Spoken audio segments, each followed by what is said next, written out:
झारखंड के हजारीबाग में एनटीपीसी के डीजीएम कुमार गौरव की हत्या, उसके पहले कोल ट्रेडर के ऊपर गोली चलाए जाने, उसके पहले भी एक आश्रम के सेंट यानी साधु समेत एक व्यक्ति की हत्या का मामला विधानसभा में जमकर गूंजा।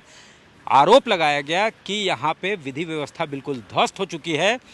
विधानसभा के अंदर सदन के शुरुआत होते ही नेता प्रतिपक्ष ने इस पर कड़ी आपत्ति जताई और उन्होंने कार्य स्थगन की मांग की।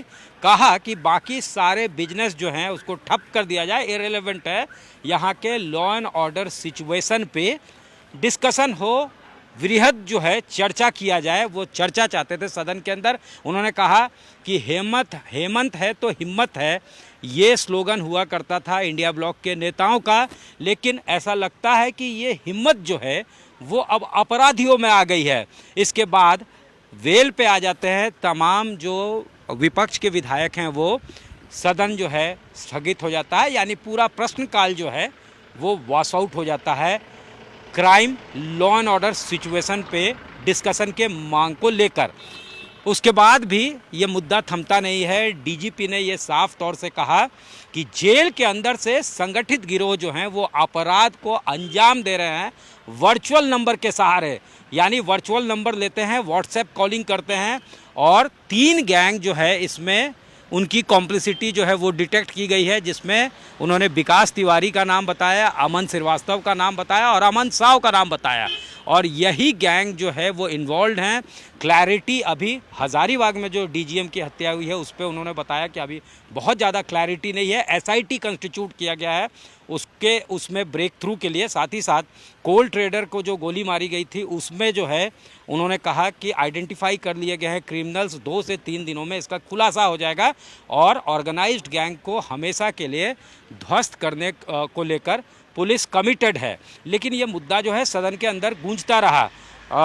सीनियर विधायक जो हैं बीजेपी के सीपी सिंह ने, उन्होंने सेमलेस कह दिया डीजीपी को। उसके बाद उसके जवाब में इरफान अंसारी ने कहा कि आप लॉ एंड ऑर्डर की आलोचना कर सकते हैं, लेकिन किसी व्यक्ति को या किसी पद को इस तरह से बेशर्म कहना ये उचित नहीं है। लगता है कि उन्होंने अपने संतुलन को खोया है। ये तमाम बातें इरफान अंसारी की तरफ से कही गई, यानी इस मुद्दे पे राजनीति जो है वो गरमाया रहा। झारखंड विधानसभा में सदन जो है इस मुद्दे पे बाधित हुआ, प्रश्नकाल वॉश आउट हुआ। ऐसा है कि 2 घटनाएं घटी हैं, एक रांची में फायरिंग इंसिडेंट हुआ और एक हजारीबाग में एक एनटीपीसी के डीजीएम का मर्डर हुआ है। जहां तक पहले केस का बात है वो केस डिटेक्ट हो चुका है, सारे क्रिमिनल्स में आइडेंटिफाई हो चुके हैं। हम लोग बहुत जल्दी विदिन 2 to 3 डेज सभी को पकड़ेंगे। नंबर 1। हजारीबाग वाला इंसिडेंट है वो अभी तक क्लैरिटी नहीं आई है कि क्यों उसको मारा गया, किसने मारा गया है। हमारी टीम लगी हुई है और हमने एक एसआईटी बनाई है और एसआईटी के द्वारा जांच की जा रही है, उसको हम लोग पकड़ेंगे। 2 बातें। तीसरा, हम लोगों ने मैंने अभी एसपी एटीएस को निर्देश दिया है, एक बीएनएस के अंदर नया धारा 111 जो कि ऑर्गेनाइज्ड क्रिमिनल्स पे वर्क करने का, जिसमें प्रोविजन और पावर पुलिस को है, उसमें कल हम लोगों ने एक अमन साव गैंग के 30 लोगों पर एफआईआर किया है। अगले चंद दिनों में हम सभी को पकड़ेंगे, सभी को जेल भेजेंगे। जितने क्राइम हो रहे हैं झारखंड में सारे के सारे एक मैक्सिमम जेल के अंदर से प्लान किए जा रहे हैं, ऑर्गेनाइज किए जा रहे हैं। हम लोग काफी प्रयास कर रहे हैं जेल में गतिविधियों को रोके। कुछ लोगों को हमने जेल ट्रांसफर भी करवाई है। हम लोग और प्रयास कर रहे हैं। जेल में छापामारी भी हुई है, कल सिमडेगा जेल में छापामारी हुई है, आज हजारीबाग जेल में छापामारी हुई है। मैं उम्मीद करता हूं कि अगले चंद दिनों में हम लोग इस पूरे में इसका खुलासा करेंगे और सभी अपराधियों को पकड़ेंगे।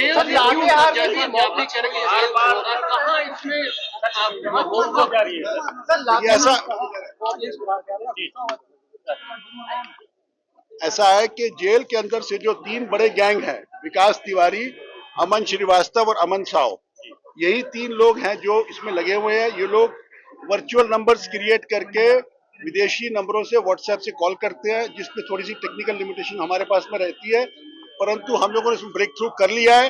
इसके पीछे कौन लोग हैं सब चिन्हित हो गए हैं। मैं उम्मीद करता हूं कि बहुत जल्दी हम सबको पकड़ लेंगे और ये पूरा का पूरा धंधा और सिलसिला बंद हो जाएगा। जिम्मेवार कौन है? जिला प्रशासन है। आज राज्य सरकार फेलियर है। आज आम आदमी, पत्रकार हो या व्यवसायी हो या नेता हो, कोई सुरक्षित नहीं है। कभी भी किसी के ऊपर गोली चल सकता है और अपराधी बेलगाम है। भय नहीं है। यही उत्तर प्रदेश में आप देख लीजिए कि वहाँ रोंवा कांपता है अपराधियों का, और डर से या तो वो बेल पे हैं या तड़ी पार है। तो आज देखिए कि झारखंड में जब से ये सरकार बनी है, बलात्कार, हत्या, लूट, डकैती, चेन छिनतई, इस मामले में नंबर 1 स्टेट झारखंड पूरे देश में है। एक और सवाल नवीन जी कि कांग्रेस के लोग कह रहे हैं कि बीजेपी स्लीपर सेल की तरह कांग्रेस में घुसकर काम कर रही है। कांग्रेस के प्रभारी राहुल गांधी साहब, कांग्रेस को अपने गिरेबान में झांक के देखना चाहिए। कांग्रेस तो परजीवी पार्टी है, वो दूसरे के कंधे में चढ़कर राजनीति करती है।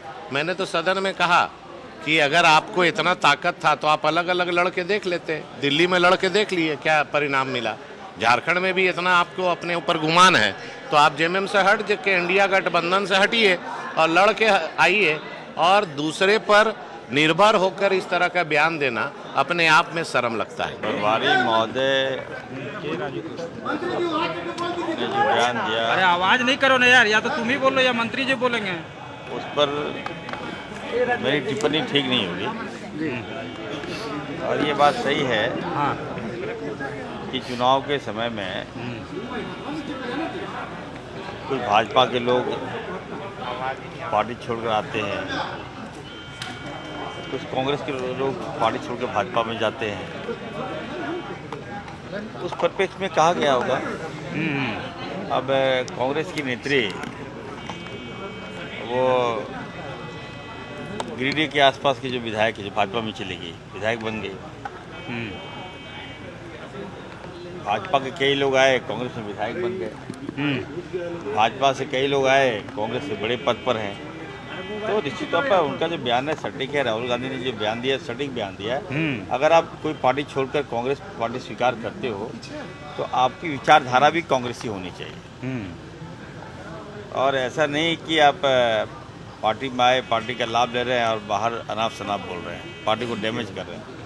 इसी परिप्रेक्ष्य में राहुल गांधी जी ने भी बयान दिया है और हमारे प्रभारी महोदय ने भी कहा है। ये आइडेंटिफाई होना चाहिए। भी है ऐसा कोई स्लीपर सेल आपको लग रहा है? वो किसको ऐसा? अब ये तो उनसे पूछना चाहिए, मुझे तो जानकारी नहीं है। बीजेपी डीजीपी को बेशरम बोल रहा है। नहीं, देखिए एक क्या हुआ है,